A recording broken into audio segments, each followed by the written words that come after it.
रामायण के अनुसार रावण की लंका बहुत सुंदर और खूबसूरत थी। स्वर्ण नगरी के नाम से पहचानी जाने वाली रावण की लंका के चर्चे हर तरफ होते थे। सोने की लंका की बनावट के बारे में हर लोक में बातें हुआ करती थी।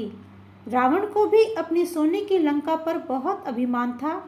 जब भगवान हनुमान माता सीता की खोज करते हुए लंका पहुँचे, तब उन्होंने लंका में भव्य महलों को देखा, जिनके किवाड़ों पर जवाहरात जड़े हुए थे। अंदर की दीवारें धूल रहित एवं स्फटिक के समान साफ थी। फर्श पर चित्ताकर्षक नक्काशियां बनी हुई थी। बरामदों की ओर जाने वाले सोपानों पर भी स्वर्ण और रजत की महीन तारों की नक्काशी की गई थी। जब रावण के सैनिकों ने भगवान हनुमान को पकड़ा और दंड स्वरूप उनके पूंछ में आग लगा दी, तब भगवान हनुमान ने इस परिस्थिति का भी लाभ उठाया और अपनी पूंछ से पूरी लंका में आग लगा दी।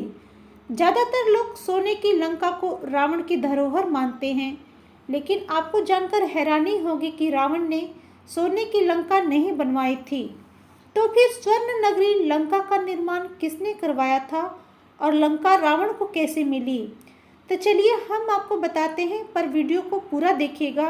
आगे बढ़ने से पहले मैं अनुरोध करूंगी, यदि आप इस चैनल पर पहली बार आए हैं या अभी तक आपने इस चैनल को सब्सक्राइब नहीं किया है, तो प्लीज़ सब्सक्राइब कर ले। मैं इस चैनल पे इसी प्रकार के धार्मिक वीडियोज़ अपलोड करती हूँ। धार्मिक ग्रंथ शिव पुराण के अनुसार एक बार माता लक्ष्मी और भगवान विष्णु कैलाश पर्वत पर भगवान शिव और माता पार्वती से मिलने आए। कैलाश पर्वत पर इतनी ठंड थी कि माता लक्ष्मी ठिठुरने लगी। बहुत ढूंढने पर भी कैलाश पर्वत पर कोई ऐसा स्थान नहीं मिला जहां माता लक्ष्मी को थोड़ी राहत मिल जाए। तब माता लक्ष्मी ने माता पार्वती से कहा कि आप खुद एक राजकुमारी हैं। कैलाश पर्वत पर आप इस तरह का जीवन कैसे जी सकती हैं? इसके बाद एक दिन माता पार्वती अपने पति भगवान शिव के साथ वैकुंठ धाम गई, तो वहाँ की सुंदरता और वैभव देखकर मंत्रमुग्ध हो गई। माता पार्वती ने भी महसूस किया कि महादेव तो देवों के भी देव हैं।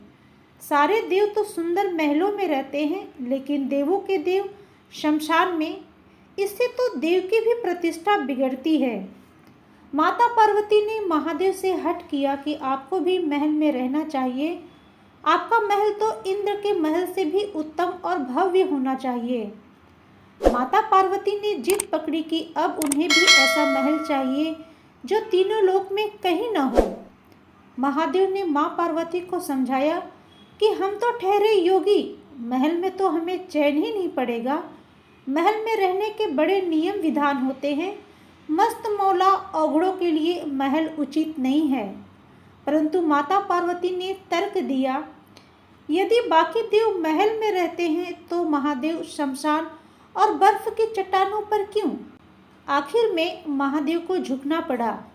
महादेव ने विश्वकर्मा को बुलाकर ऐसा महल बनाने का आदेश दिया कि जिसकी सुंदरता की बराबरी का महल त्रिभुवन में कहीं न हो।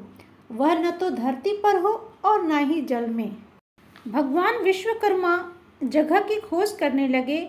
उन्हें एक ऐसी जगह दिखी जो चारों ओर से पानी से ढकी हुई थी।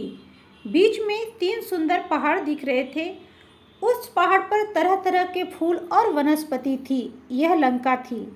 विश्वकर्मा जी ने माता पार्वती को उसके बारे में बताया तो माता प्रसन्न हो गई और एक विशाल नगर के निर्माण का आदेश दे दिया। विश्वकर्मा जी ने अपनी कला का परिचय देते हुए वहां सोने की अद्भुत नगरी का निर्माण किया। माता ने गृह प्रवेश का मुहूर्त निकलवाया और विशर्वा ऋषि को आचार्य नियुक्त किया गया। सभी देवताओं और ऋषियों को निमंत्रण मिला। जिसने भी महल देखा वह उसकी प्रशंसा करते नहीं थका। गृह प्रवेश के बाद महादेव ने आचार्य से दक्षिणा मांगने को कहा। महादेव की माया से विशर्वा का मन उस नगरी पर ललचा गया था, इसीलिए उन्होंने महादेव से दक्षिणा के रूप में लंका को ही मांग लिया।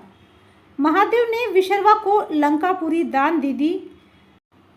जब माता पार्वती को पता लगा कि महादेव ने लंका को दान कर दिया है, तो माता पार्वती को विशर्वा की इस दुष्टता पर बड़ा क्रोध आया। उन्होंने क्रोध में आकर शाप दे दिया कि तूने महादेव की सरलता का लाभ उठाकर मेरे प्रिय महल को हड़प लिया है। मेरे मन में क्रोध की अग्नि धधक रही है। महादेव का ही अंश एक दिन उस महल को जलाकर कोयला कर देगा और इसके साथ ही तुम्हारे कुल का विनाश आरंभ हो जाएगा।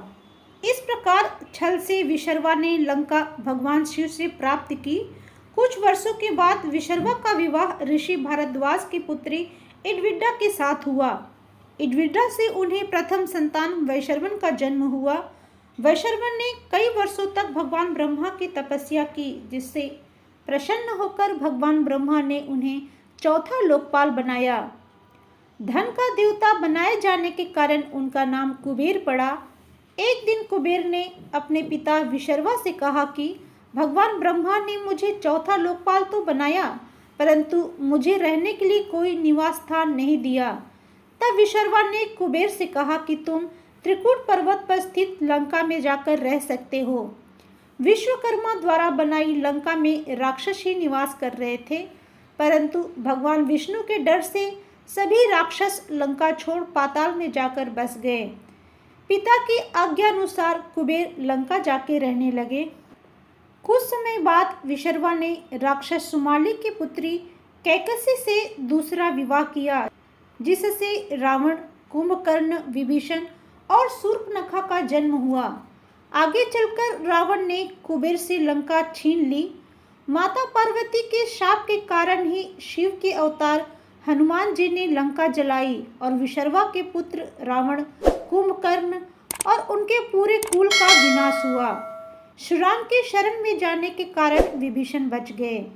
दोस्तों, लंका से जुड़ी ये जानकारी आपको कैसी लगी? क्या आप इसे पहले से जानते थे? कमेंट्स में ज़रूर बताइएगा। यदि अभी तक आपने इस चैनल को सब्सक्राइब नहीं किया है या इस चैनल पे आप पहली बार आए हैं, तो प्लीज़ मैं रिक्वेस्ट करती हूँ इस चैनल को सब्सक्राइब कर ले। तो मिलते हैं नए वीडियो में, तब तक के लिए जय श्री राम।